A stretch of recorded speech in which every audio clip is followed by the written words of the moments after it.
I used to laugh at harvest signs, the plywood boards hand-painted with corny sayings like, "Welcome to Green Creek, corn, cattle, community." I'd roll past them in my pickup, thinking how small the world could feel in a place like rural Ohio. But one night, the sky hummed. The world stopped being small. It stretched like a shadow over the fields, and I learned there's more above us than stars. My name is Mason Holt. I'm a volunteer firefighter, the guy folks call when a combine stalls in a ditch or a calf refuses to be born like the manual says. On that night, I had 2 calls. One was to pick up my niece, Ava, from the diner after the closing shift. The second wasn't a call at all. It was a sound. I heard it when I turned off County Line Road and the cornfields opened on both sides, tall and whispering. It was a tone, low, steady, like a tuning fork pressed against my skull. It started as a feeling more than a sound, a pressure behind the eyes. I actually checked my dashboard, wondering if my alternator was dying again. Everything looked fine. The hum got louder. I pulled over, killed the engine. The fields kept their secrets, but the sound didn't stop. In fact, it got clearer without the engine, pure, like the note of a crystal glass. I stepped out and said to nobody, "Do you hear that?" There was no one around, but this part of the county had a way of making you speak to the dark. A light skimmed the tops of the corn, searching. Not a helicopter, no chop, no wash. The beam drifted slow, as if it had never needed to hurry before. I ducked instinctively, and almost laughed at myself until the hum pushed inside my ears and made my molars tingle. I called Ava. "Uncle Mace, you close?" Grease and tiredness in her voice, the diner's radio chattering behind her. "Stay inside," I said. "Lock the door." "What? Why?" "Just do it. I'm 5 minutes out. Uncle M..." "Now, Ava." I hung up and got back in the truck. The key wouldn't turn. Not jammed, just uninterested. The hum rode the air like a physical thing. My phone screen flickered and rebooted to the logo. Then the radio turned on by itself, hunting between dead stations before it landed on a whisper so thin it was closer to breath than words. I heard, "Return!" I threw the door open, ran a boot across gravel, and looked up. Clouds moved wrong, not fast, not swirling, just wrong, like someone had reversed the tape of the sky and played it back with the color turned down. That's when the lights webbed across the cloud base. Lines, angles, patterns precise as a surveyor's grid, then folded up and vanished.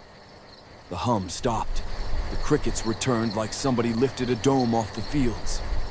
I got back in my truck. My key turned like it had never forgotten how. I drove, fast. By the time I reached the diner, Ava had her uniform jacket tied around her waist, hair in a messy knot, phone in her hand like a talisman. "You scared the life out of me," she said, climbing in. Weird stuff just happened. "What stuff?"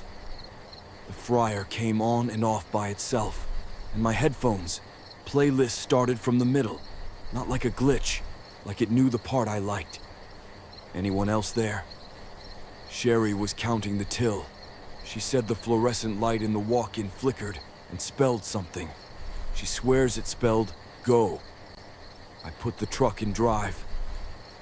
We're going.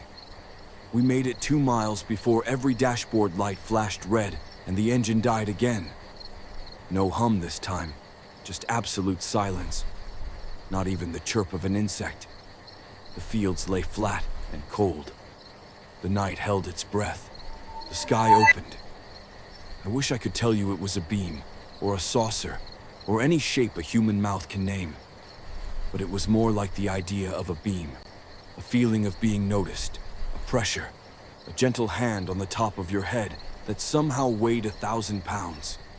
The color of it was white, the way a hospital is white. It fell across the road, and our truck sat in it like a toy on a dentist's tray. Ava whispered, "Uncle magical maze. It's okay, I said, lying. Something's inside my thoughts, she said. Like the sound again, but quiet. A shape moved through the light, or the light moved around a shape. Not tall, not short, not anything except present. The first thing I felt was relief. Honest relief. Like burying your face in a winter coat that smells like home. I think that was deliberate. Then it spoke, but not like thunder or words. It spoke the way a memory speaks. It took something I loved and wore it like a mask. I heard my father's voice, who'd been gone 10 years. Son, you've always been brave. Ava grabbed my arm. That's Mom, she whispered. From when I was little, that exact tone. Listen to me, I said, because I needed to say it more than she needed to hear it. We stay together. The light blinked, and I was standing in a field. Not the road, not the truck. Corn stalks on either side like cathedral pillars, tassels stirring in a wind I couldn't feel. Ava was 6 feet away, blinked at me. Then at the dried silk she was clutching. Neither of us remembered picking it. Ava, I said. They moved us, she said. I don't think we walked. The stars above the corn bent, just a soft warping like heat haze. Then they straightened, and the hum came back, but distant, like a train miles away. A figure stepped out from between the rows. It was a man in a flannel shirt, Mr. Noland, our neighbor, the one who'd vanished 2 summers ago while fixing fence line. Only he wasn't right. His face smiled too evenly. His eyes reflected no light. Evening, folks, he said. You should come with me. I didn't move. Noland. He nodded, cheerful as a greeter. You've been expected. Where have you been? I asked. He tilted his head a fraction, like a machine recalling instructions. Away, he said. I learned things. Ava whispered. His mouth doesn't match the words. She was right. The vowels hit late, like the sound and picture were synced by someone who didn't care if we noticed. The hum walked closer. I said, we're not going anywhere. Nolan's smile didn't change. You're going to help. That's what you do. Firefighter. You go when called. How do you know that? Because you left your radio on the kitchen table, he said. And for a second I smelled our house, pine cleaner, stale coffee, and saw the radio exactly where he said, like he'd been there, like he was there now. Then the smell was gone, and the rows of corn clicked against each other, dry and whispering. I took Ava's hand. We're leaving. Nolan's head turned a quarter inch. The stars bent again. A demonstration, he said. The corn to our left dropped flat. Thousands of stalks pressed gently to the soil in a perfect spiral that widened and widened until it ringed us. The air was still. No gust, not even dust. Just stalks obeying geometry as if they'd always meant to. Ava's breath hitched. It's beautiful, she said, despite herself. Design speaks, Nolan said. So you understand. There was a clicking sound, dry, rapid, not from his mouth. He raised a hand, the way a person might raise an open palm to show they were unarmed. The inside of his wrist glowed with a soft grid of light, the exact pattern I'd seen against the clouds. It pulsed once. The hum deepened. Ava groaned and doubled over like someone had pressed her stomach with a knee. Stop, I said. She's a kid. Nolan smiled, gentle as a Sunday school teacher. We're measuring resonance, he said. She's strong. Stop it. He inclined his head again, more curious than apologetic. The pressure lifted. Ava straightened, wiped her eyes with the sleeve of her jacket. She's marked, Nolan said. Don't be alarmed. What does that mean? You'll see.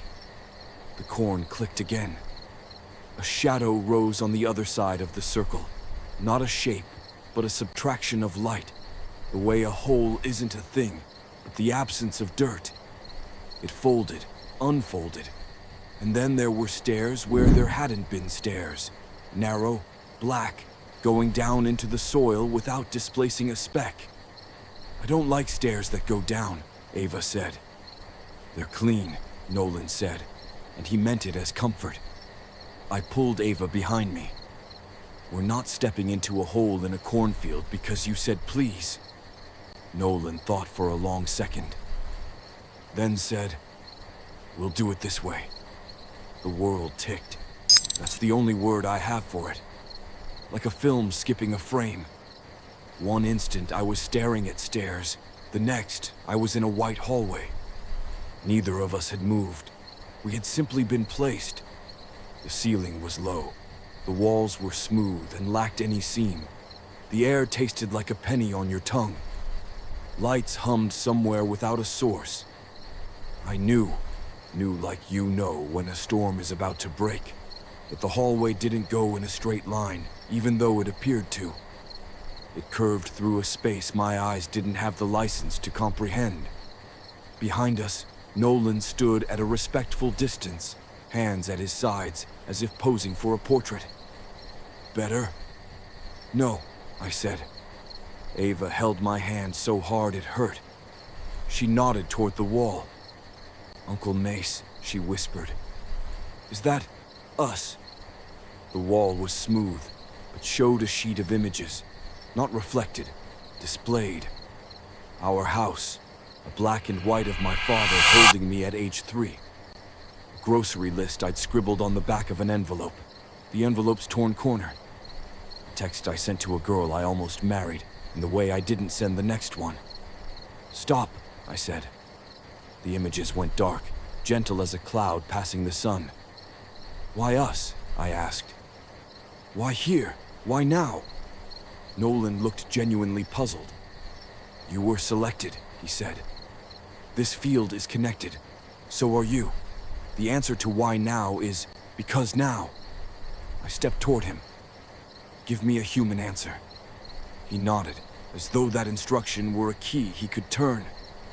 Scouts ride ahead of armies, he said. Farmers test soil before planting. You both are soil. We need a measure. For what? A return. The hallway widened into a room without corners, a place where lines forgot how to intersect. A table rose out of the floor, the way frost rises from a window in winter, delicate and certain. A second table rose beside it. There it is, Nolan said, with the delight of a teacher laying out blocks. 2 measures. Ava pressed closer. I don't want to, she whispered. You don't have to do anything, I said. We're leaving. How? Nolan asked with mild curiosity. You don't know the door. We walked in, I said. We'll walk out. He looked genuinely pleased. You're resisting in an organized way. That's good. Organization is a kind of intelligence. Listen, I said, forcing my voice quiet instead of loud. You talk like a person because someone taught you to. So whoever taught you can understand me. She's a minor. She's a kid. She goes home tonight with me, and you can tell your farmers to grow their corn elsewhere. Nolan listened like students listen when they've been trained to give you their eyes. Then he said, Do you wish to negotiate? Yes. Good, he said. We'll make an exchange. He gestured to the table. Your memory of the night your father died, he said. We'll take it. In return, she keeps all of hers. Ava flinched. You can't. Quiet, I said, to her, and to the way my heart climbed my throat. Why that? I asked. Because it is dense, he said. It will anchor other things. We carry a weight when we cross, like your ships and ballast. We discard ballast we don't need. We take ballast we do. My mouth was dry. If you take it, do I lose? Anything else? Only that arrangement, he said. You'll still know, but you won't remember. Relief is a form of permission. I looked at Ava. Her eyes shone, scared and angry. She squeezed my hand twice, the way my sister used to when our father left for night shifts. Squeeze once. I'm here. Squeeze twice. Don't you dare. I said, no exchange. We go. Now. Nolan watched me for 3 long heartbeats. Then he tilted his head again, a bird listening for worms. There are other measures, he said. You keep this one. We'll keep something else. A click, gentle, like a thermostat jumping a degree. Ava winced and touched her forearm. What? I said. It's warm, she said, confused. Like a mark. She rolled her sleeve. On the inside of her arm, a faint grid of light glowed for a second. The same pattern as before, then faded. I don't like it, she said. And she was 8 again, scared of the basement noise when the furnace kicked on. What is that? I said. An invitation, Nolan said. A way home. We already have a home, I said. He smiled, and for the first time I saw a crack in the performance. The smile wasn't stable. It twitched like a radio trying to hold a station. We all have more than one home, he said. You'll see. The room brightened. Not a light turning up, a shadow turning down. And then, in that false daylight, I saw other tables rise, far away, curving out of sight. Some were empty, some were not. On one, a shape lay under a sheet so thin it could have been paint. The sheet rose and fell like breath. I heard voices from far down the curve. Human voices, speaking, arguing, consoling. Then a single word that rode the air like a penny's taste. Return. I grabbed the edge of our table and shoved. It slid. The floor under it exhaled like a box giving air. The leg hit a seam that hadn't been there a second ago. The room did not like that. The hum tightened, just a quarter turn, but enough to make teeth ache. I shoved harder. The table skidded into the curve where floor met wall, and the wall pretended very hard that it was not a door. Ava, I said, help me. She did. Maybe we looked ridiculous. 2 country people manhandling a piece of furniture inside a geometry problem. But the room disliked it more with every scrape. The hum rose. A panel of the wall rippled like water under wind. I pushed my hand into the ripple and found air. Cold, still, home-flavored. This way, I said. Stop, Nolan said. We didn't. The ripple widened, thin, broke. We fell through. Not down. Through. We landed in the ditch beside County Line Road. Gravel bit my palms. The truck sat exactly where we'd left it. Headlights off.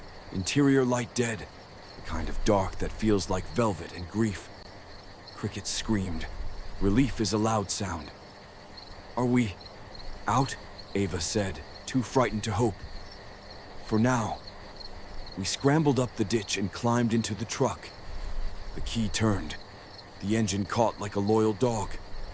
I put the shifter into drive and watched every gauge like a man who never trusted a machine again. We made it half a mile before the radio, which had been dead, breathed and said softly, in my father's voice, return. I punched the button and killed it. We drove. I got Ava home, checked the locks twice, sat her at the kitchen table, and made her drink water, because that's what you do when the world tilts. You do a small, ordinary kindness to prove the big ones still exist. She stared at the condensation bead on the glass and said, very carefully, promise me you'll remember this. I will, she nodded. I don't think I've got a choice. What do you mean? She lifted her sleeve. The faint grid of light pulsed once and was gone. So small a thing you could call it imagination. She didn't. We didn't call anyone. Who would we call? The sheriff? The radio guy who hosts late-night callers with stories about triangles in the sky. My sister. No. We sat with the quiet until the clock over the stove ticked to midnight. When it did, the power blinked. And every appliance in the house restarted with the same soft inhale you hear when someone wakes from a dream they can't retell. That's when my phone rang. The caller ID said, "Dad, 10 years dead." I didn't answer. It rang once, twice, then stopped. A voicemail popped up. I didn't listen. Ava reached across the table, took my hand, and squeezed twice. I squeezed back. At 12:06, the humming started again, so faint you could confuse it with your own blood. It wasn't in the house. It was everywhere. We didn't sleep. We didn't talk. We waited. At 12:29, the front porch light turned itself on. No motion, no moths. The bulb glowed like an eye that had just remembered how to open. We stared at the door. No knock came. Instead, my phone lit with a text from an unknown number. It said, "Door." I exhaled. They want us to open it. "Don't," Ava said. The doorknob turned by itself, just a millimeter, then back, patient, polite. I stood, which felt like a decision that might rewrite me. "If I open it," I said, "I open it on my terms." I walked to the door, thumbed the deadbolt, and pulled it wide. Mr. Nolan stood on the porch, wearing the same flannel, the same easy smile. He tugged his cap in the neighborly way he always had. "Evening, Mason. Miss Ava." He sounded almost exactly right. But now that we'd seen the puppeteer, the strings were visible. "You're not invited," I said. "Oh, I was," he said, and nodded toward my phone. "You invited me when you listened." He smiled apologetically. "Listening is a door. Take your door and go," I said. He looked a little disappointed, like a teacher whose favorite student declined extra credit. "We have more to measure," he said. "Time is a circle, but a circle still has moments that matter. This one matters." "No." He looked past me, at Ava. "You're already marked," he said softly. "We made it gentle for you. You'll like the light." "I like our lights," she said, and her voice shook like a new colt but held. Nolan sighed, almost human. "We can do this in ways that are not gentle." "You could try," I said, "but I'll make you earn it." I meant it, and he knew I did. He considered, then smiled again, smaller, truer. "You bargained well," he said. "So keep your night. We'll take our measure another way." He nodded to the side yard. The floodlight clicked on. In its cone stood our old barn cat, Sweep, the one who'd run off last winter. She trotted toward the porch. Tail high, eyes like marbles. She rubbed her head against my boot like a memory come home. Ava's hand flew to her mouth. "Sweep," the cat purred. The hum faded. The porch light went out. We were left with a cat and a choice someone else had made for us. Nolan stepped back into the darkness, and as he did, his outline thinned and widened, became the shape you get when you close your eyes after staring at the sun. Then he was gone. We kept Sweep. She slept at the foot of Ava's bed that night, and when she dreamed, she made tiny clicking sounds that were not kitten sounds. At 3:11 a.m., the humming cut out, sudden as a door slamming in another building. The house settled.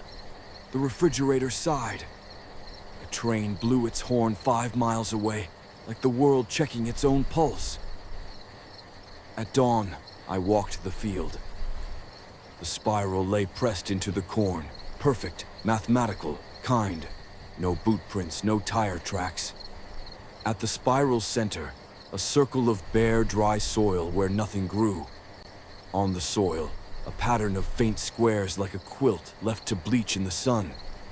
If you didn't know to look, you'd call it coincidence. If you did, you still might. I stood in that circle and listened. No hum, only birds, glad that morning had a job again. I closed my eyes. For a moment, I considered playing the voicemail. Instead, I called the diner and told Sherry not to be scared of the light in the walk-in. She laughed like people laugh when they hate something. "Everything okay at your place?" she asked. "Everything's back," I said. "Mostly. You coming by later?" "Yeah," I said. "Ava will need a ride tonight. Bring her. I'll fry something too crispy." I hung up and finally listened to the voicemail from the number that said it was my father.